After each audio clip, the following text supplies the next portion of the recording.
வணக்கம். தினமலர்.com இரவு 8 மணி செய்திகள். முக்கிய நிகழ்வுகள். கோவை, தூத்துக்குடி மேயர் பதவிகளை அதிமுக கைப்பற்றியது. 4 நகராட்சி இடைத்தேர்தலிலும் அதிமுக வெற்றி. வெயிட்டேஜ் முறையை ரத்து செய்ய கோரி தொடர்ந்த வழக்கு தள்ளுபடி. ஆசிரியர்கள் பணி நியமனத்தில் நீங்கியது தடை. குற்றம் சாட்டப்பட்டவர்களுடன் சந்தித்தது தொடர்பாக சின்ஹா தாக்கல் செய்த மனு தள்ளுபடி. ஆவணங்களை ஆராயும்படி அரசு சிறப்பு வக்கீலுக்கு சுப்ரீம் கோர்ட் உத்தரவு. விரிவான செய்திகள். தமிழகத்தில் நடந்த உள்ளாட்சி இடைத்தேர்தலில் 2 மேயர், 4 நகராட்சி தலைவர் மற்றும் பெரும்பாலான கவுன்சிலர் இடங்களில் அதிமுகவே வெற்றி பெற்றுள்ளது. தமிழகத்தில் கோவை, நெல்லை, தூத்துக்குடி மேயர் மற்றும் 4 நகராட்சிகள், பேரூராட்சிகள், பஞ்சாயத்து அமைப்புகளில் காலியாக இருந்த இடங்களுக்கான இடைத்தேர்தல் கடந்த 18ஆம் தேதி நடந்தது. மொத்தம் 530 இடங்களில் 1486 பேர் போட்டியிட்டனர். 1500க்கும் மேற்பட்டோர் போட்டியின்றி தேர்வு செய்யப்பட்டனர். ஆளுங்கட்சியான அதிமுக, பாரதிய ஜனதா, இந்திய கம்யூனிஸ்ட், மார்க்சிஸ்ட் கம்யூனிஸ்ட் போட்டியிட்ட நிலையில் பிற கட்சிகள் ஒதுங்கிக் கொண்டன. இடைத்தேர்தல் ஓட்டு எண்ணிக்கை திங்களன்று நடந்தது. தூத்துக்குடி மேயர் தேர்தலில் பதிவான ஓட்டு எண்ணிக்கை காமராஜர் கல்லூரியில் நடந்தது. இதில் அதிமுக வேட்பாளர் அந்தோணி கிரேசி பெற்ற மொத்த ஓட்டுகள் 1,16,593.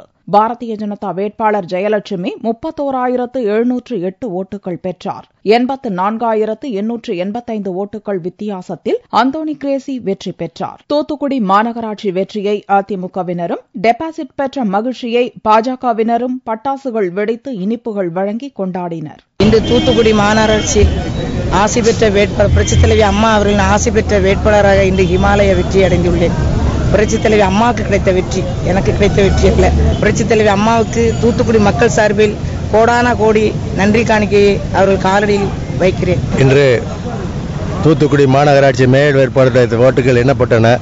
ஆளுங்கட்சியின் பணபலம், ஆள்பலம், அதிகாரிகள் பலம் இவ்வளத்துக்கு மத்தியிலேயும் பாரதிய ஜனதா கட்சி நல்ல ஓட்டுகள் மூலம் டெபாசிட் காப்பாற்றப்பட்டுள்ளது. எங்களுக்கு 31,708 வாக்களித்த வாக்காளர்களுக்கு நன்றி சொல்ல கடமைப்பட்டிருக்கோம். நன்றி. கோவை மேயர் தேர்தலில் அரசு தொழில்நுட்ப கல்லூரி மையத்தில் ஓட்டுகள் எண்ணப்பட்டன. இதில் அதிமுக வேட்பாளர் கணபதி ராஜ்குமார் 2,91,343 ஓட்டுகள் வித்தியாசத்தில் வெற்றி பெற்றார். ராஜ்குமார் பெற்ற மொத்த ஓட்டுகள் 4,20,104. பாரதிய ஜனதா வேட்பாளர் நந்தகுமார் பெற்ற ஓட்டுகள் 1,28,761. கோயம்புத்தூரை பொறுத்தவரைக்கும் எப்பொழுதும் அனைத்து இந்திய அண்ணா திராவிட முன்னேற்ற கழகத்தின் கோட்டைதான் என்று மீண்டும் மக்கள் நிரூபித்து விட்டார்கள். அரக்கோணம், கடலூர், ராமநாதபுரம், விருதாச்சலம் ஆகிய 4 நகராட்சிகளையும் 6 பேரூராட்சிகளையும் அதிமுகவே கைப்பற்றியது. உள்ளாட்சி அமைப்புகளில் உள்ள 118 இடங்களில் அதிமுக 100 இடங்களிலும், பாரதிய ஜனதா 5 இடங்களிலும்,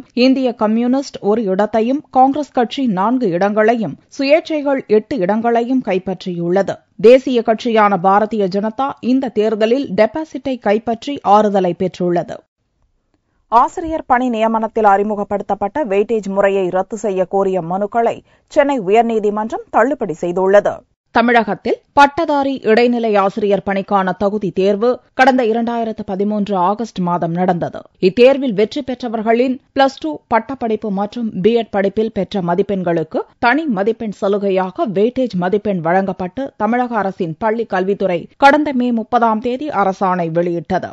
இதை ரத்து செய்ய கோரி ஆசிரியர்கள் பல்வேறு போராட்டங்களை நடத்தினர். சென்னை உயர்நீதிமன்றத்தில் 40க்கும் மேற்பட்டோர் வழக்குகளையும் தொடர்ந்தனர். 20 ஆண்டுகளுக்கு முன்னர் இருந்த கல்வி முறை, தற்போதுள்ள வளர்ச்சி ஆகியவற்றை பாதிக்கப்பட்ட ஆசிரியர்கள் சுட்டிக்காட்டினர். இம்மனுக்களை விசாரித்த சென்னை உயர்நீதிமன்றம் அரசுக்கு நோட்டீஸ் அனுப்பியதுடன் பணி நியமனத்திற்கு இடைக்கால தடை விதித்தது. இந்நிலையில் அரசாணைக்கு தடை கோரும் மனுக்கள் மீதான விசாரணை திங்களன்று நடந்தது. சென்னை உயர்நீதிமன்றத்தில் நீதிபதிகள் சதீஷ்குமார் அக்னிஹோத்ரி, M.M. சுந்தரேசன் அடங்கிய அமர்வு அனைத்து மனுக்களையும் தள்ளுபடி செய்து உத்தரவிட்டது. அரசு விதித்த நிபந்தனைகளை ஏற்றுக்கொண்டு தேர்வெழுதிய பிறகு விதிமுறைகளை மாற்ற வேண்டும் என்று மனுதாரர்கள் கோருவது ஏற்புடையதல்ல என்று கூறிய நீதிபதிகள், எனவே அனைத்து மனுக்களையும் தள்ளுபடி செய்வதாக கூறினர். சென்னை உயர்நீதிமன்ற உத்தரவின் காரணமாக தமிழகத்தில் பட்டதாரி இடைநிலை ஆசிரியர் பணி நியமனத்திற்கான தடை நீங்கியுள்ளது.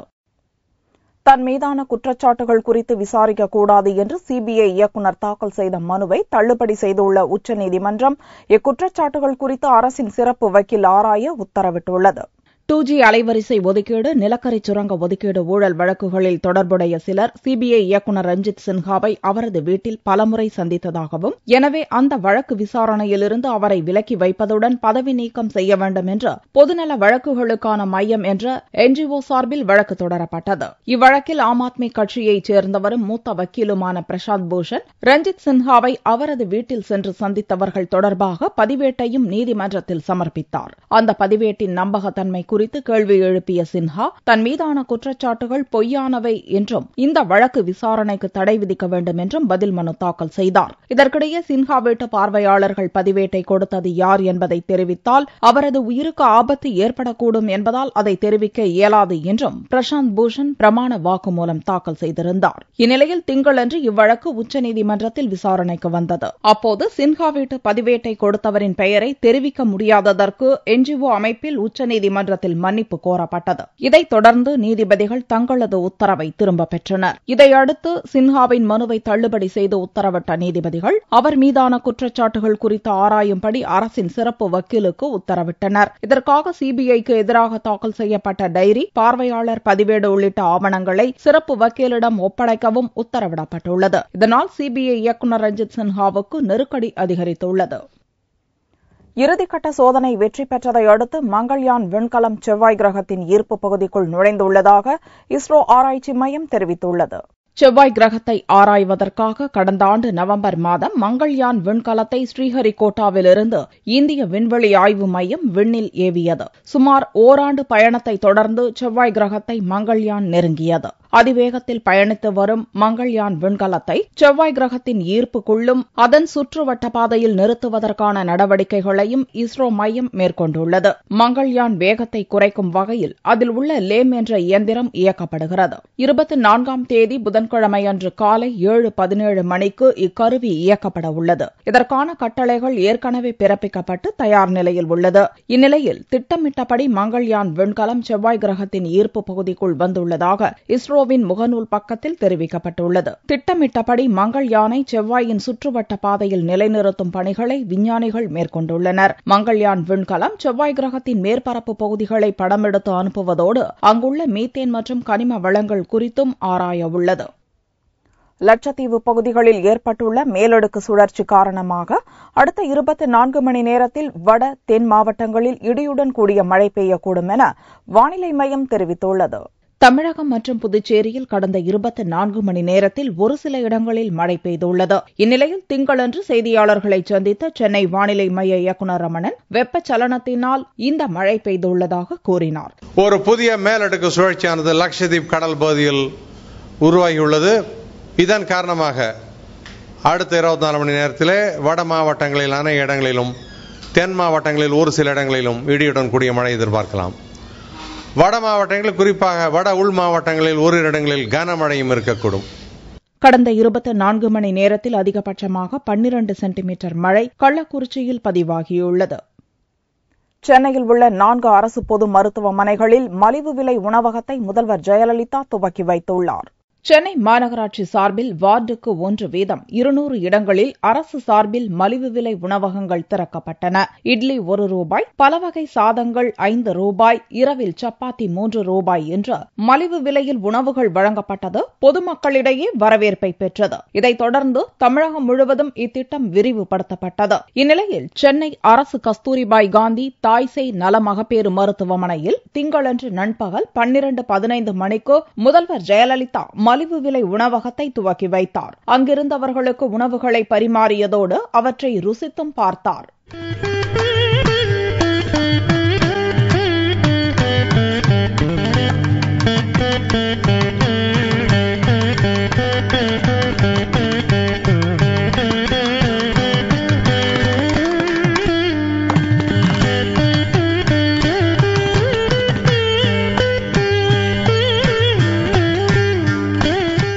இதைத் தொடர்ந்து திருவல்லிக்கேணி கஸ்தூரிபாய் அரசு மகப்பேறு மருத்துவமனையிலிருந்து கீழ்ப்பாக்கம், ராயபுரம், ராயப்பேட்டை அரசு மருத்துவமனைகளில் தயார் நிலையில் இருந்த மலிவு விலை உணவகத்தையும் ஜெயலலிதா துவக்கி வைத்தார்.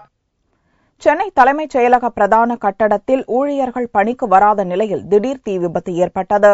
சென்னையில் சென்ட் ஜார்ஜ் புனித கோட்டை வளாகத்தில் தமிழக அரசின் தலைமைச் செயலகம் இயங்கி வருகிறது. நாமக்கல் கவிஞர் மாளிகையின் 10 மாடி கட்டடத்திற்கு அருகில் பிரதான கட்டடம் அமைந்துள்ளது. சட்டசபை கூடுமிடம் மற்றும் அமைச்சர்கள், சட்டசபை துறை வாரியான அதிகாரிகளின் அலுவலகங்களும் இங்கு அமைந்துள்ளன. முதல்வர், சபாநாயகர், துணை சபாநாயகர் உள்ளிட்டோரின் அலுவலகம் இங்குதான் இயங்கி வருகிறது. சட்டசபை வளாகத்திற்கான இந்த பிரதான கட்டடத்தில் திங்களன்று காலை திடீர் தீ விபத்து ஏற்பட்டது. காலை 8:45 மணியளவில் ஏற்பட்ட தீ விபத்தின் போது பணியாளர்கள் யாரும் வராததால் உயிர் சேதம் ஏதுமில்லை. செய்தி மற்றும் ஒளிபரப்புத்துறையின் முதல் மாடியில் பணியாளர் நிர்வாக சீர்திருத்த துறையின் அலுவலகம் அமைந்திருந்த பகுதியில் ஏற்பட்ட தீ விபத்தில் ஆவணங்கள் கருகி சாம்பலாயின. 7 தீயணைப்பு வண்டிகளில் வந்த தீயணைப்பு படை வீரர்கள் 1 மணி நேரத்திற்கும் மேலாக போராடி தீயை அணைத்தனர். இதனால் அப்பகுதிகளில் அரசு ஊழியர்கள் 2 மணி நேரத்திற்கு பின்னரே அனுமதிக்கப்பட்டனர். சேதம் குறித்து எவ்வித தகவலும் வெளிவராத நிலையில் தலைமைச் செயலக பிரதான பகுதியின் தொலைத்தொடர்பு வசதிகள் பிற்பகல் வரை முடங்கி போயின. மதுரையில் ஒரே நேரத்தில் 3 பேர் கொல்லப்பட்ட வழக்கு தொடர்பாக திங்கட்கிழமையன்று 8 பேர் மேலூர் நீதிமன்றத்தில் சரணடைந்தனர். மதுரை மாவட்டம் ஜெய்ஹிந்த்புரம் மீனாம்பிகை நகர் 8வது தெருவைச் சேர்ந்த நாகராஜ், கருப்பு ராஜா இருவரும் தங்களது நண்பர் கார்த்திக்குடன் கடந்த வெள்ளிக்கிழமையன்று வீட்டில் டிவி பார்த்துக் கொண்டிருந்தனர். அப்போது வீட்டிற்குள் அதிரடியாக நுழைந்த 10 பேர் கொண்ட மர்ம கும்பல் 3 பேரையும் சரமாரியாக வெட்டி கொலை செய்துவிட்டு தப்பியோடியது. தகவல் அறிந்து சம்பவ இடத்திற்கு விரைந்து வந்த ஜெய்ஹிந்த்புரம் போலீசார் 3 பேரின் உடலை மீட்டு பிரேத பரிசோதனைக்காக மருத்துவமனைக்கு அனுப்பி வைத்தனர். பட்ட பகலில் 3 பேர் வெட்டி கொல்லப்பட்ட சம்பவம் குறித்து போலீசார் தனிப்படை அமைத்து தீவிர விசாரணை நடத்தினர். இந்நிலையில் இந்த சம்பவம் தொடர்பாக திங்கட்கிழமையன்று மேலூர் நீதிமன்ற நீதிபதி மகேந்திர பூபதி முன்பு 8 பேர் சரணடைந்தனர். 8 பேரும் ஜெய்ஹிந்த்புரத்தைச் சேர்ந்த குண்டுமணி என்ற முத்துராமலிங்கம், பிரேம்குமார், பாண்டியன், மணிகண்டன், ஜோதி முருகன், குமார், சவுந்தர், மொட்டைமணி ஆகியோர் ஆவர். வழக்கை விசாரித்த நீதிபதி 8 பேரையும் வரும் புதன்கிழமை வரை மதுரை மத்திய சிறையில் வைக்க உத்தரவிட்டார். முதுகுளத்தூர் அருகே குடும்ப பிரச்சினை காரணமாக தாய் மற்றும் 3 குழந்தைகள் தீக்குளித்து தற்கொலை செய்து கொண்டனர். ராமநாதபுரம் மாவட்டம் முதுகுளத்தூர் அருகே கிழவனேரியைச் சேர்ந்த முருகேசன் தனது மனைவி ராமர் மற்றும் 3 பெண் குழந்தையுடன் காரைக்குடியில் வசித்து வந்தார். முருகேசன் அடிக்கடி குடித்துவிட்டு வந்து மனைவி ராமருடன் தகராறு செய்வதுண்டு. வழக்கம் போல் ஞாயிற்றுக்கிழமையன்று மாலை குடித்துவிட்டு வந்த முருகேசன் ராமரிடம் கடும் வாக்குவாதத்தில் ஈடுபட்டார். இதனால் மனம் உடைந்த ராமர் 3 குழந்தைகளையும் அழைத்துக் கொண்டு சொந்த ஊரான கிழவனேரிக்கு திரும்பினார். அப்போது கேன் ஒன்றில் 10 லிட்டர் பெட்ரோலையும் அவர் வாங்கி வந்தார். இந்நிலையில் ஞாயிற்றுக்கிழமையன்று நள்ளிரவு ராமர் தன் மீதும் குழந்தைகள் மீதும் பெட்ரோலை ஊற்றி தீ வைத்துக் கொண்டார். குழந்தைகளின் அலறல் சத்தம் கேட்டு அருகில் இருந்தவர்கள் ஓடி வந்து பார்த்தபோது ராமரின் மகள்கள் முத்துச்செல்வி, பவானி ஆகிய 2 பேரும் தீயில் சிக்கி உயிரிழந்தனர். படுகாயமடைந்த நிலையில் ராமர் மற்றும் இன்னொரு மகள் முத்துப்பிரியா இருவரும் மீட்கப்பட்டு மதுரை அரசு மருத்துவமனைக்கு சிகிச்சைக்காக கொண்டு செல்லும் போது இருவரும் வழியிலேயே உயிரிழந்தனர். ஒரே குடும்பத்தைச் சேர்ந்த 4 பேர் தீக்குளித்து தற்கொலை செய்து கொண்ட சம்பவம் குறித்து முதுகுளத்தூர் போலீசார் வழக்கு பதிவு செய்து விசாரணை நடத்தி வருகின்றனர். தங்கத்தின் விலை திங்கட்கிழமையன்று சவரனுக்கு 48 ரூபாய் குறைந்திருந்தது. 1 சவரன் தங்கம் 20,040 ரூபாய்க்கு விற்பனையானது. 1 கிராம் ஆபரண தங்கம் 2,505 ரூபாயாக இருந்தது. வெள்ளியின் விலையும் கணிசமாக குறைந்திருந்தது.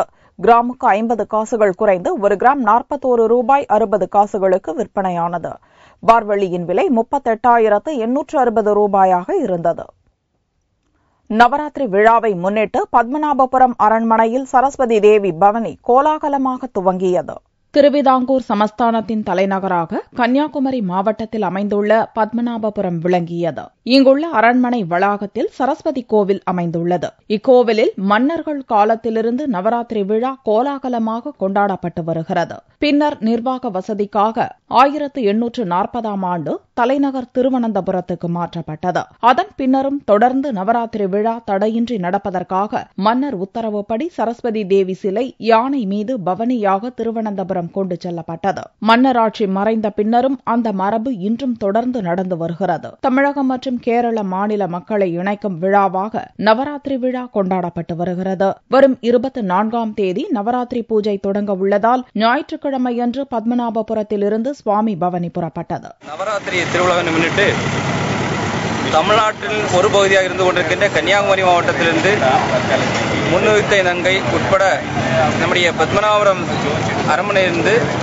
சரஸ்வதி தேவியுடைய ஆலயத்திலிருந்து எடுக்கப்பட்ட விக்கிரகங்கள் நம்முடைய பத்மநாபபுரம் அரண்மனையிலிருந்து கேரள அரசு முறையாக அரசனுடைய பிரதிநிதியாக இருந்து செயல்பட்டுக் கொண்டிருக்கின்ற திருவாங்கூர் மன்னருடைய பரம்பரை சார்ந்த மன்னர் அவர்கள் உடைவாளை எடுத்து கொடுத்து இந்த நிகழ்ச்சியானது ஆரம்பிக்கப்பட்டு இன்றைய தினம் தமிழ்நாட்டிலிருந்து முறையாக கேரளாவிற்கு வரவேற்பு கொடுக்கக்கூடிய அளவுடைய நிகழ்ச்சி நடைபெற்றது. இது 2 அரசுகள், தமிழக அரசு கேரள அரசுடைய மிகப்பெரிய ஒரு கலாச்சார ஒற்றுமையாக இந்த நிகழ்வு நடைபெற்றுக் கொண்டிருக்கின்றது. முன்னதாக கேரள எல்லைக்குள் பவனி வந்ததும் கேரள போலீசார் துப்பாக்கி ஏந்தி மரியாதை செலுத்தினர்.